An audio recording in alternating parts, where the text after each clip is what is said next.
When we were at ITW, less than 10% of our independent distributors claimed co-op funds, even though we made it known that they were available. So let's plug it at 3%, and that's probably generous. You have to sell $1 million worth of product to earn $30,000 to spend on marketing your business. We had one recent Canadian electrical distributor in Edmonton. They liked what they saw, and they saw results with it. Last year, at the end of the year, they said, you know what, we have an extra $30,000 in our budget that didn't get claimed. We'd like to give it to you because we know you're going to use it well. If I told you I could give you a slam dunk $1 million sale, how much time and effort would you put into pursuing that sale? And the answer is, yeah, go for it. And then that vectors up if they're a bigger distributor.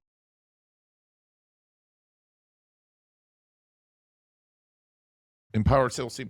And I know we talked about before, but you help them to find additional leads. You do some data analysis. Explain to me how, a distributor can find additional leads. So I'm going to turn this into two questions if I can. Yeah. So when you say additional leads, there's two ways to look at that. Number one is additional co-ops. So manufacturers have three attitudes towards co-op. Yes, we have a formal program. Here's a copy of our rules. Here's how we calculate the funds and approved uses. Check. The other prevalent attitude is forget about it. Okay, check. We'll move on. 20, 25% fit those two descriptions, and the vast majority middle say, well, show me something and I'll think about it. And one of the things we're really good at is making the business case for in demonstrating that this is an investment and not a cost, and showing the promise of a return for both the manufacturer funding the project and for the distributor. So that's additional leads from that standpoint. But what I think your original question was additional leads for the distributor. And so we do some pretty heavy lifting from a data analysis standpoint. We can do a market segmentation study that takes 3 years of transactional sales data, augments that with third-party information about our customers' end users. And then we look for correlations and we look for sweet spots in their business. And so we might see that, fabricated metal manufacturers with between 500 and 1,000 employees have a substantially higher index than the average general manufacturing company. So we look at an index as a propensity to buy, and we're looking at statistical progressions here, and anything over 120 is considered statistically significant. We'll see indices in the high hundreds or even in the thousands. And so then we look at that and we say, okay, cool. Our story resonates here. And then we look at the data. Oh, we have a lot of customers like this. So we know the story to tell. We know this audience well, and they buy a lot of stuff from us, and they're likely to buy. We have high market penetration. Then we look at it and say, okay, let's look over here. How many customers fit this same profile but don't do business with us within our geographic footprint? Let's market to those people. And let's market to those people through the lens of the types of things that they buy. So if I'm a fabricated metal manufacturer, I'm interested in this set of products. Now, as a distributor, I might sell all these things, but I don't care about those things. I care about these things. So we position the company through the lens of the things that they buy and our intimate knowledge of that particular market segment, our ability to drive solutions. And so we call this the customer cloning process. So, we analyze, the top 2 or 3 markets that have high indexes and also high available market to pursue, and then create targeted campaigns designed to drive that. And then what we see is everything doubles. We get in half the time, and when we get in, we sell twice as much in half the time, using these targeted marketing initiatives. Wow. So that's one example. So with mid states, we had some co-op dollars. We did some analysis, and we identified lead sources, and we didn't even do the targeted marketing campaign. Well, we did a little bit, but it was modest. But they universally, their sellers said this is the best lead list we ever got. Wow. I mean, as a salesperson, that's number one thing you want. You want to look great, but you want a lot more leads. And I bet they were pretty happy. I think this is an important thing to think about for anyone that has a sales team, whether you're in a distributor or not, is supplying how much you empower the sales team is and we mentioned it before, but it has a multi aspect to the effect. It has a rippling effect. It's not just that lead list. It's now that they get momentum. And if you've ever worked in sales, you know momentum is important.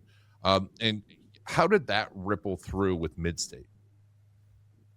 because I think that's an underestimated thing of, hey, yes, we're going to give them new marketing materials and they're excited, and we're going to get them a lead list, but it has a bigger effect than just the two of the things. So when we're able to define a market segment with disproportionate opportunity, then we can do targeted marketing and support additional selling efforts there. And so we just pile on year after year. So Kristen is working with one of our clients in Texas, Richard Supply, and we identified it's metalworking. I think is a key industry segment. So talk about the tools that we developed for them to create more opportunities within that market subsegment. Sure. So we worked obviously with their data, identified, a targeted list of prospects. And so based on that list, we also then went to build several different marketing tools that the sales team could then utilize in selling into what essentially is this new market for them. Or I guess really customer base for them. It's not a new market, but customer base for them. So we developed everything from video, targeted email campaign. We've done a couple different versions of printed materials based around the actual focus of metalworking, and really just define that messaging for the sales team. You see the movie Moneyball? Oh yeah, I love it. So this is Moneyball for industrial-ish distributors. This is really getting smart about where you're investing your dollars. So we do this analysis, then we take co-op dollars and say, okay, here's how we drive disproportionate results within these key marketplaces. And so now, obviously we have these, we've talked about kind of traditional sales. Obviously, you mentioned digital, but where now does digital impact come in, especially like the catalogs you're mentioning to empower a sales team? How does that work? Yeah. So this space really struggles with conversion to digital channels and specifically to e-commerce. I think I might have mentioned earlier that most independent distributors, if they offer e-commerce, maybe 2% of their business volume flows through e-commerce. Now, if you take a look at what Grainger says about itself, they say more than half their business is through e-commerce. So there's a big disconnect between the large industrial or the large national distributors versus the local ones, and part of that is simply momentum. Grainger, at one time, I don't know if this number is correct, but at one time it was the 17th largest e-commerce site in the world. Wow! It wasn't the 17th largest distribution e-commerce site; it was the 17th largest e-commerce site in the world. Wow! So they are they define excellence in e-commerce within the distribution space, and our clients are fighting, they're swimming upstream against that, and it's required an enormous investment for them to get to that point. And many of our clients have really struggled with gaining adoption. We have one client that spent over $100,000 just building their e-commerce tool and getting the PIM squared away, and had less than 1% of their sales, and it just didn't make any sense for them to continue sinking money into this, so they pulled the plug on it. And we've seen that time and again. Those that are getting some traction are having to feed it with marketing. So we talked about the nature of the sellers in this space, and they tend to be older and they tend to be old school. And they might talk about the website, but they don't understand how to sell the value of it. And many of the customers that they're seeking aren't necessarily looking for e-commerce as a channel to engage in. So part of what we have to do is help them sell the value of it and make it easy to connect. So one of the things that we do, and we've had some real success with, is the creation, we call them clickable catalogs, and it's what it sounds like. So visually, it looks like a print catalog, and oftentimes we will both do the digital version and we will do print versions. These guys still love print catalogs. Print is not dead, I can assure you.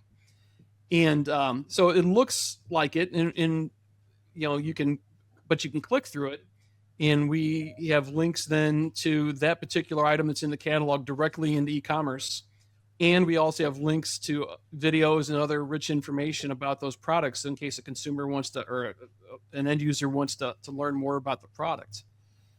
So we find that the clickable catalogs are a good bridge because it's a comfortable tool. You're not navigating a website, you're navigating through a catalog and then clicking on the button of the thing that you want to buy.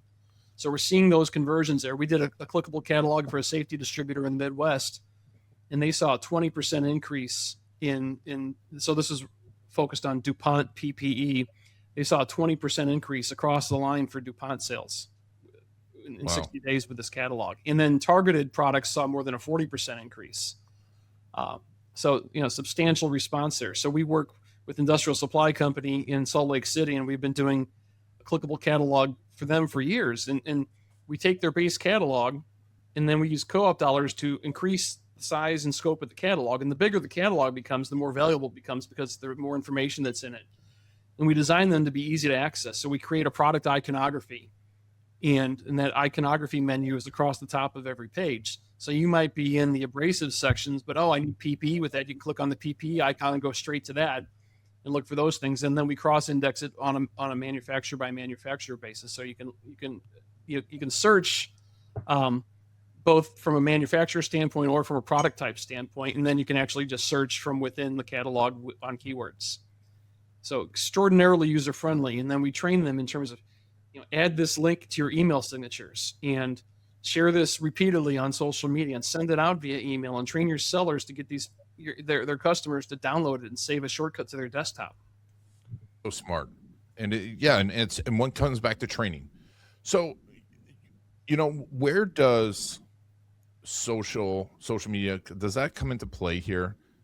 Absolutely. Chris, you want to talk about that with our Honda case study? Yeah, sure. So we did a Honda case study, as Tim mentioned, that noted the success of a campaign that we implemented based on a client that we had. They had an inventory of Honda generators, and these generators had some very unique features to them that they really wanted to dial in and focus on. For example, it would power a job site for an entire day, an 8-hour shift. So different elements like that they really wanted to promote for the generator itself.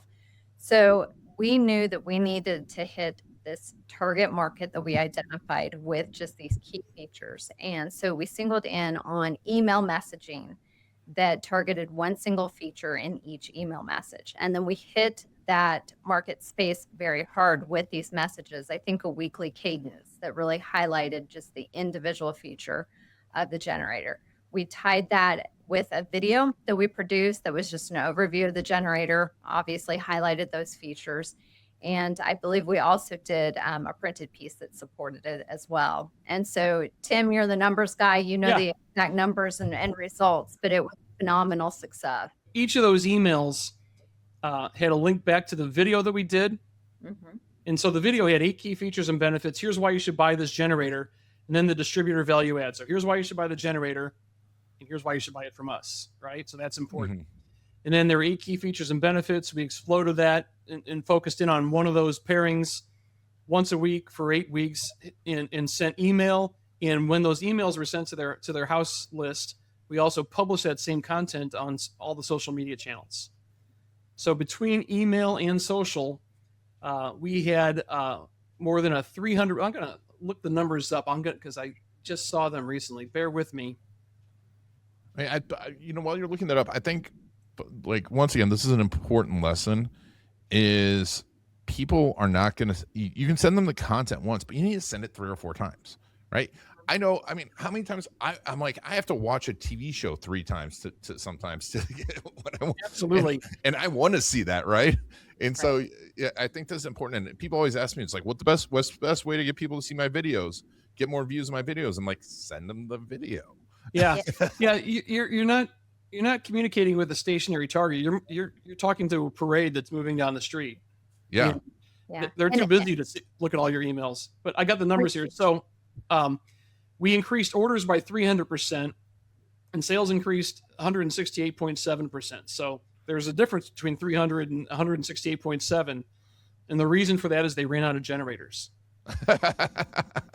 This is what we call, Ian, a champagne problem. Yes.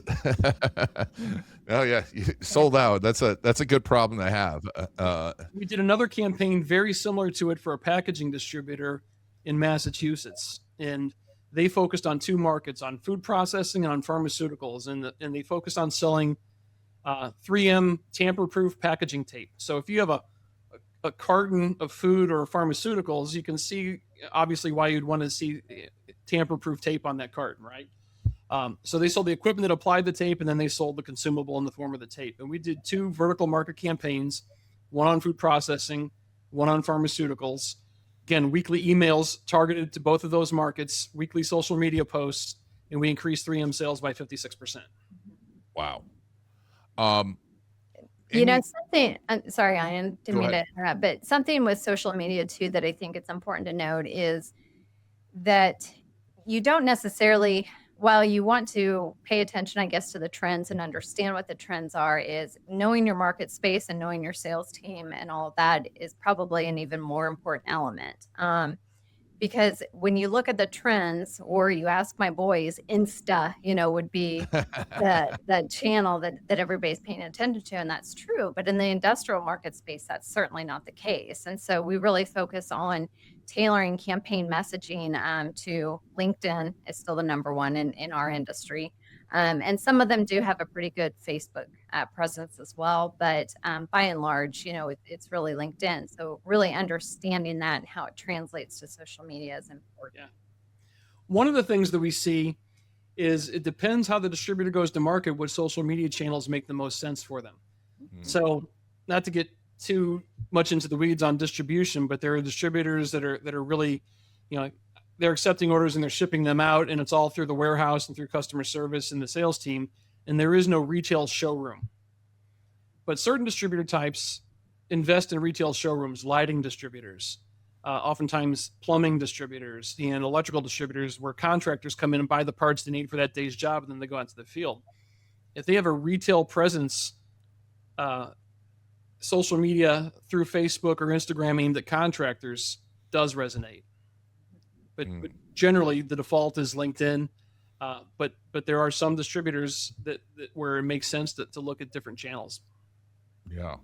And Shively was one of these too, right? That you were using this whole strategy with? So Shively, we talked about the sample box that got tremendous results. We also manage their social media presence. We have a baseline social media product called Distributor Social.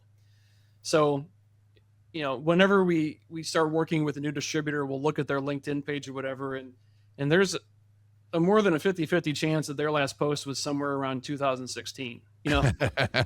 And most distributors say, I know I need to do something there, but I'm not sure what I need to put there, and I don't have the time to do it. So it is scattershot at best or non-existent at worst. And so either way, we come in and we have a syndicated social media plan that we give regional exclusivity on, so that 2 competitors aren't getting the same content. But our premise is that with social media, you have to earn the right to promote. So here's what I mean by that. If you look at yourself as a consumer of digital media, if somebody's always trying to sell you something, unsubscribe, unfollow. I'm a ruthless deleter. But if you inform me, or you educate me or entertain me, I'm going to pay more attention. Give me something I can use. So we understand the end user market for industrial distributors and electrical distributors very well. And so we create content that positions our client as experts, and we share articles, and we do infographics, and then we do holiday posts, and we do, New Year's and the 4th of July and stuff like that. But we also do National Bacon Day and National Dog Day and silly stuff like that. We create regular posts and regular brand impressions. So it's just there as a baseline layer. It's not really meant to have an ROI. It's giving us, it's the table stakes, right? It's just having a baseline presence. And then we've got eyeballs. And one of the things we see is when we implement this, we see about a 300% increase in engagement after the first month, starting from a very low point. So 300% of nothing is nothing, but we still see substantial spike. And then we layer in promotional type stuff. And with Shively Brothers, we've taken this over for the last several years, and they do nothing else with it. And we heard 2 really cool things this morning. Number one is, they're growing and they're hiring, and they do a lot of hiring on LinkedIn. And the feedback they get from their candidates is that they have a rich LinkedIn presence, and they seem active and busy and knowledgeable. So the candidates, they've said that this has made a difference in their recruiting. even to the point where as candidates, if you're going to apply for a job and you're working on LinkedIn, you're going to check out the company on LinkedIn first. Hey, these guys look like they know what they're doing. I'm gonna apply for this job. So they've seen, higher response rates to jobs and higher conversion rates to people who wind up accepting the job in a competitive market. So that wasn't even our intention with this, but that was a benefit they got from it. But the really cool thing, and it's jaw dropping, is because of this, they got a $190 million opportunity. Wow. A customer that they hadn't worked with before reached out to them, and they had a $190 million budget. Wow. That's amazing. And I think, we talked about it, and I talk about this all the time on the show, and I talk about this all the time in my posts, is if you're targeting big people, big clients, social media does matter. It's just, you don't want to be going after just pure engagement, right? If you are doing social media just to get engagement, like Kristen said, going where after every trend and trend jacking, you probably they're not getting in front of those people. Those people they don't comment. They just lurk. It's like sports talk radio. We call it engagement farming. It's just getting views and eyeballs for the sake of it, saying something stupid. This is about, being there on a consistent basis with decision makers. And I think you said earlier, the lurkers or lunkers. Yeah. I mean, so this is about establishing credibility. And so people are looking at this that you may never know looked at it until they reach out to call you. Yeah. So we just saw that, with this $190 million opportunity. They'd been looking at their social media for some time. It's like, hey, these guys know what they're talking about. Let's give them a shot. I really can't stress this enough, because I can't tell you how many times I've seen this happen, and it happens and takes a little bit of time. And it's not going to be this direct correlation usually, right? They're not going to comment and be like, hey, call me. I have $190 million. They're just going to go to your website and call you. and they're going to do the rest of the looking around and looking at the rest of your social media and seeing what else you have. And all these other marketing things play into that final phone call. And that's amazing. And, honestly, I wouldn't have thought it would work that well in this situation, but obviously it did, right? Yeah. So, we're not going to make that promise for all of our subscribers on Distributor Social, but the point is it can have this kind of impact. Yeah. Even when it's not designed to. Even if you get a hundredth of that and it's just $1 million call, it's worth it. It's okay. Yeah. Okay. I'll make time. I'll make time for that $1 million call. Yeah. With that money stick. So we've talked about all the things to empower a sales team and getting them leads and closing these deals and $190 million deals. But the co-op piece is what interests me a lot, as far as how do what does it take to find that money, get that money, and make sure you get the money? Yeah. Well, apparently a lot, so, again, Chris, these numbers better than I do, but less than 10%, when we were at ITW, less than 10% of our independent distributors claimed co-op funds, even though we made it known that they were available. So it's a bureaucratic challenge, and our, independent distributors oftentimes aren't organized around it, and they don't have the time to pursue it. And when they do make the time to pursue it, they get diverted. And then even if they muscle through and do all of that and they find it, then it's like, what do I do with it? Right. And there's a skill gap there. Most of these distributors don't understand how to put together cross-channel integrated marketing campaign. Well, and it's getting more difficult too to get manufacturers to sign off on co-op plans that are not defined, or they're setting up parameters that tell you what kind of ROI needs to happen as a result of a campaign. And if our distributor is experienced in ordering promotional items and not building these more sophisticated marketing campaigns, they're kind of at a loss. And so sometimes they're getting denied, where when you really go in with a structured campaign, you do get that money. And sometimes you can even get beyond what is truly justified by the co-op dollar. We had one recent Canadian distributor, electrical distributor in Edmonton, that has worked with us for a couple of years, and they had a supplier, I won't name names so they don't get inundated with calls, but they liked what they saw, and they saw results with it. So last year, at the end of the year, they said, we have an extra $30,000 in our budget that didn't get claimed. We'd like to give it to you because we know you're going to use it well. Wow.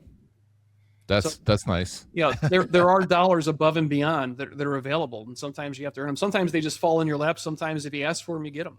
Yeah, but it makes sense, right? It's like if you're not just going out and get golf balls, but you're using the money, showing results, getting results, it changes your relationship with your supplier, doesn't it? Absolutely. Yeah.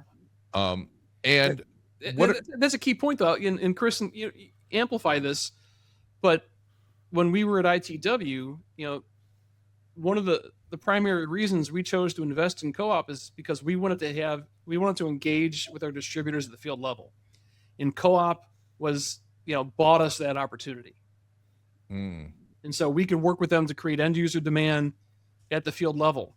So the win in it for us was to get a better relationship with the distributor, get greater share of mind, and then having marketing opportunities to create leads on top of that was almost a bonus. Yeah.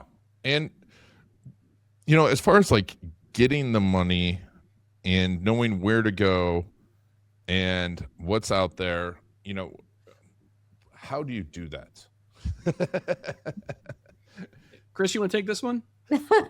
It's kind of a dangerous question, I guess, but we have an account management team that, thank goodness, is willing to really do all the research. We base it on just collecting the prior year sales data from our client, and then we do all the hard work. We do the digging where we identify which suppliers do have programs, what the parameters are for those programs, how much that our client qualifies for, and we do all that work for them. Gotcha. Yeah, so we get a spreadsheet that has the previous years, and again, co-op is almost universally calculated on a calendar year basis. Sometimes it's on a fiscal year if that's different than a calendar year. There are exceptions to all these things, but the vast overwhelming majority of manufacturers make co-op available on a calendar year basis. And so we get a spreadsheet with the supplier, the previous calendar year's purchase amount, and then the name, phone number, and email of their sales contact for that organization. And then we give them an email to introduce us to their suppliers, letting them know that we're going to be reaching out to them. And then our account managers reach out to those suppliers and basically say, what you got? And collect that information, collect amounts, formulas, deadlines, approved uses, capture all those pertinent details. And then when we're finished with the strategic review, we align and say, okay, well, here are the resources that we've identified. Here are the strategic drivers for the business. And we try to put those together to the maximum impact for the distributor. So based upon the answers in the strategic review, that's going to inform the marketing recommendations that we make. And that's going to inform, the creative solutions that Chris and her team develop. Gotcha. And obviously this sounds like a full-time job if someone decides they want to get the co-op dollars themselves, but what are the pitfalls that if someone's getting co-op dollars that they should be thinking about? Well, I think it really gets down to, how do you decide to use the dollars? And, if you're only, we pick on trucker hats and golf balls, and I just want to be clear to the golf ball and trucker hat constituency that you have that we love trucker hats and golf balls. We really, really do. But increasingly manufacturers don't want to pay for those things. And so, the co-op program rules and approved uses are a dynamic thing and they change from year to year. And if you only do those things, increasingly manufacturers are going to come to you and say, sorry, we're done. And we haven't seen any sales lift for this. If you want to do trucker hats and golf balls, knock yourself out, but you pay for them yourselves. It's not going to be on our dime. Show us that we can get a return through trucker hats and golf balls, and we're glad to do it, but we don't think you can do that. So, manufacturers are increasingly putting the onus on the distributor to demonstrate the efficacy of the dollars that they use. We did a research study last year around this time where we interviewed couple hundred distributors and a couple hundred manufacturers about attitudes towards co-op, policies toward co-op, results with co-op. And it was remarkable what we saw. And, universally, distributors wanted dollars for wearables and promotional items and for sales promotions. And universally, manufacturers wanted to fund, digital campaigns and SEO and clickable catalogs and things along those lines. The one area of overlap that made sense was sales promotions because they're measurable. So we talked about Richard's Supply and that sales promotion, the double jet air tool orders earlier, I think. And if we didn't, we should. And the idea was it's infinitely measurable. Manufacturers want measurability. And so part of what we look for is the ability of our client to measure. And if it's old school and we can still measure, great. If it's digital and we can still measure, all the better. But the idea is let's demonstrate that these funds drove growth. So if you're not doing that and you're not in a position to track, those are the biggest pitfalls in managing co-op on your own. And I mean, if someone promises them the money, do they get the money up front? Do they have to get the money on the back end? How does that work? Yes. It's all over the board. So we deal with more than 1,000 manufacturers, and there are probably 900 different ways that these things get done. So that's part of the challenge with it, because there is no uniform process. Everything has to be considered on a manufacturer by manufacturer basis. So we've got to look for those common denominators and put together those pieces of the Rubik's Cube. Generally speaking, the manufacturer will look for some proof of delivery, so a design or some final deliverable, and a copy of an invoice. And we manage all that back-end paperwork. We submit the claims to the manufacturers too.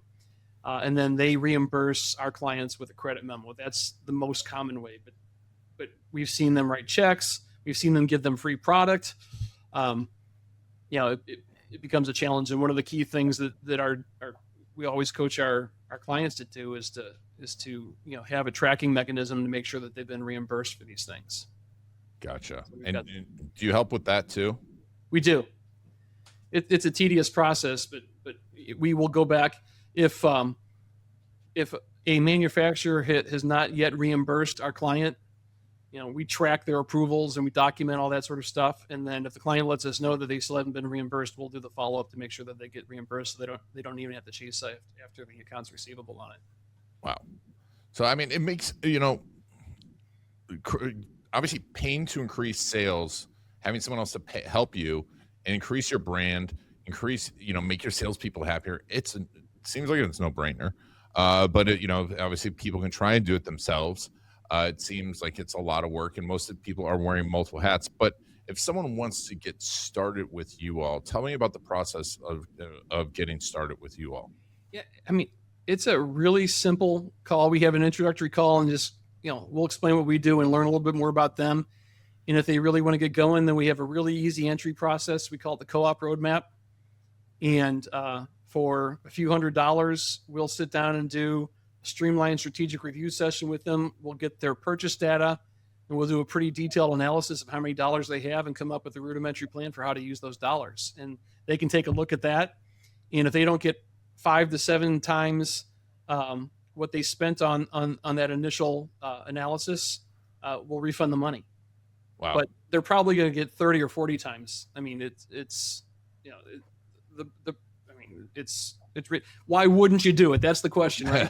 But you can stick your toe in the water, figure out what you're going to get without committing to a full engagement.